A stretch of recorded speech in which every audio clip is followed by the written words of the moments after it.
இந்த பதிவில் சிம்ம ராசி நண்பர்களுக்கு செப்டம்பர் மாதம் இறுதியிலிருந்து அக்டோபர் 17 வரை கிரகங்களுடைய பரிவர்த்தனை, சார பரிவர்த்தனை, இதனால் நடக்கக்கூடிய பலன்களாக நம்ம பார்க்கக்கூடிய விஷயங்கள் எதுவாக இருக்கும் அப்படின்னு பார்க்கும் பொழுது, இவர்களுக்குமே ஆரோக்கியத்தையும் முக்கியமான இடமாற்றம், வீடு, வாகனம் தொடர்பான முதலீடுகள் தொடர்பான இத்தனை விஷயங்களையும் குறிக்கக்கூடியவராக இந்த செவ்வாய் இருப்பது, அந்த செவ்வாயை இவங்களுக்கு ராஜயோகாதிபதியாக இருப்பதும் முக்கியமான ஒரு நிலை. ஆனால் அதே செவ்வாய் கிரகம் இவர்களுக்கு பாதகாதிபதியான ஒரு ஆதிபத்தியம் வாங்குவது, சற்று கவனமான பலன்களில் இவர்களுக்கு ஒரு 10% இவர்களுக்கு செவ்வாயிடம் எச்சரிக்கையுடன் இருப்பது அப்படிங்கிற ஒரு பலனை இங்கே கொடுக்கிறது.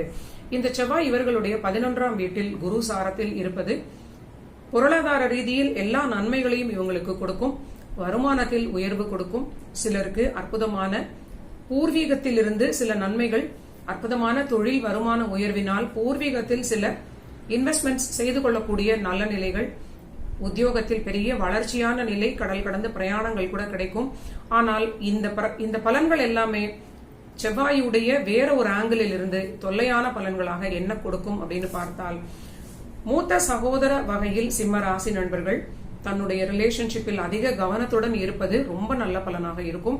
மிக மிக அதிக எச்சரிக்கையுடன் இருப்பது ரொம்ப முக்கியமான பலன். ஏனென்றால் இந்த செவ்வாய் பாதகாதிபதியாக வந்துவிட்டார். சாரம் கொடுத்த குரு கிரகம் அஷ்டமாதிபதியாகவும் உங்களுக்கு இருக்கிறார். இதே குரு சிம்மராசிக்கு அற்புதமான பிரபல யோகாதிபதியாக 5 குடையவராக இருந்தாலும் அவர் 8 குடைய பணியையும் கண்டிப்பாக செய்ய தவறுவதில்லை அப்படிங்கறத நம்ம மறக்க கூடாது. இந்த பாவக ரீதியிலான ஒரு தொழில், மெட்டீரியல் சம்பந்தமான விஷயங்களை நன்மையாகவும், ரிலேஷன்ஷிப் வகையில் சில தொல்லைகளையும் அதிகம் கொடுக்க வாய்ப்பு இருக்கிறது. சோ நீங்க உங்களோட மூத்த சகோதரருடன் ஒரு சரியான ஒரு ரிலேஷன்ஷிப்பை மெயின்டைன் பண்ண வேண்டும். முக்கியமாக உங்களுடைய குடும்ப வாழ்வில் அவர்களால் குழப்பங்கள் வருவதற்கு அதிக வாய்ப்பு இருக்கிறது. சிலருக்கு பாத்தீங்கன்னா 2ஆம் திருமணம் தொடர்பான சில பிரச்சனைகள் ஏற்படலாம். தற்காலிகமான இந்த கிரக நிலைக்கு நீங்க அவசரப்பட்டு பெரிய முடிவுகளை எடுக்காமல் சிறிது அனுசரித்து செல்வது உங்களுக்கு ஒரு நல்ல பலனை கொடுக்கும். அடுத்ததாக உங்களுக்கு நடக்கக்கூடிய மற்றொரு பரிவர்த்தனை, உங்களுடைய 7ஆம் வீட்டில் வக்ர நிலையில் இருந்து ராகுவுடன் பரிவர்த்தனையாக இருக்கக்கூடிய இந்த சனியினால் உங்களுக்கு என்ன பலன் நடக்க இருக்கிறது அப்படின்னு பாத்தீங்கன்னா, அஷ்டம சனி போன்ற ஒரு பலன் இப்பொழுதே தொடங்க இருக்கிறதோ அப்படின்னு தோன்றக்கூடிய அளவிற்கு 2 கிரகங்களுமே சற்று, சனி ராகு இருவருமே ஒரே போல பலன்களை செய்யக்கூடியவர்கள். இதுல பரிவர்த்தனை ஆனாலும் பெரிய பலன் எதுவும் நன்மையாக இருக்க வாய்ப்பில்லை அப்படின்னு சொல்லலாம். சோ இதற்கு என்ன பண்ண வேண்டும் அப்படிங்கறதையும் நம்ம கண்டிப்பாக சொல்வது நண்பர்களுக்கு ரொம்ப உதவியாக இருக்கும். வாழ்க்கை துணைக்கு இது வருமானத்தை உயர்வாக கொடுக்கும். வாழ்க்கை துணைக்கு ஒரு நல்ல ஒரு பொருளாதார மேன்மை, அவங்களுக்கு ஒரு உயர்வான பலன்களை கொடுத்தாலும் திருமண வாழ்வில் ஒரு ஈகோ கிளாஷ் கண்டிப்பாக ஏற்படுவதற்குரிய ஒரு வாய்ப்பாக இது அமைந்துவிடும். சோ ஓரளவிற்கு நீங்க திருமண வாழ்வில் அக்கறையுடன் இருப்பது ரொம்ப நல்ல பலனை கொடுக்கும். முக்கியமாக பணியில் வளர்ச்சி இருந்தாலும் பணியிடத்தில் சிம்ம ராசி நண்பர்கள் ரொம்ப எச்சரிக்கை, நிதானம். உங்க எதிரில் பணியில் செய்யக்கூடிய உங்களோட கலீக்ஸ்னு சொல்லக்கூடிய நண்பர்களுடன் புதிதாக பணியில் உங்களுக்கு நண்பர்களாக அறிமுகம் ஆகக்கூடிய புதிய அறிமுகங்களிடம் ரொம்ப நிதானமாக பழக வேண்டும். அவர்களுடன் நீங்க இருக்கக்கூடிய அந்த ரிலேஷன்ஷிப்ல ரொம்ப க்ளோஸாக நீங்க போகாமல் சற்று எச்சரிக்கையுடன் இருப்பது ரொம்ப முக்கியமான பலனாக இருக்கும்.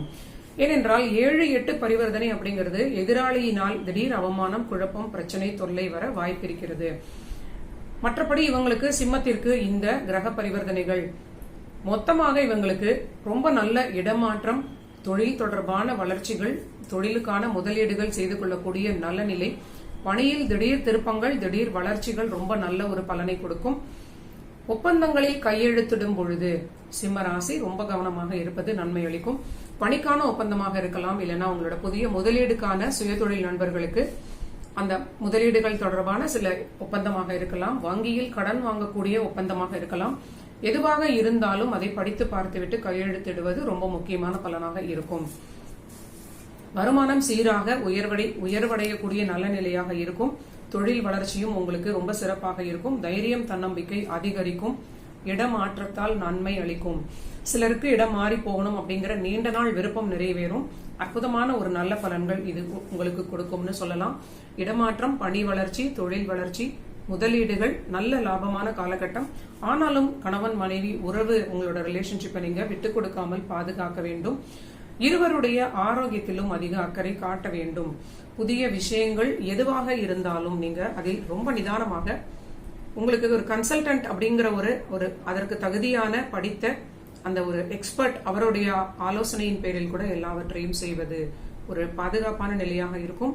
சனி கிரகமும் ராகு கிரகமும் உங்களுக்கு சாதகம் இல்லாத நிலையில் இருப்பதும், மேலும் செவ்வாயும் குருவும் கூட இது பொருளாதாரத்திற்கு சாதகமாகவும் ரிலேஷன்ஷிப் வகையில் சற்று பிரச்சனைகளை கொடுப்பது போலவும் இருப்பதனால் எல்லாவற்றிலும் நீங்க கவனம் அப்படின்னு நம்ம சொல்லிட்டாலே உங்களுக்கு இது ஒரு பெரிய பாதுகாப்பை கொடுக்கும் அப்படின்னு சொல்லலாம்.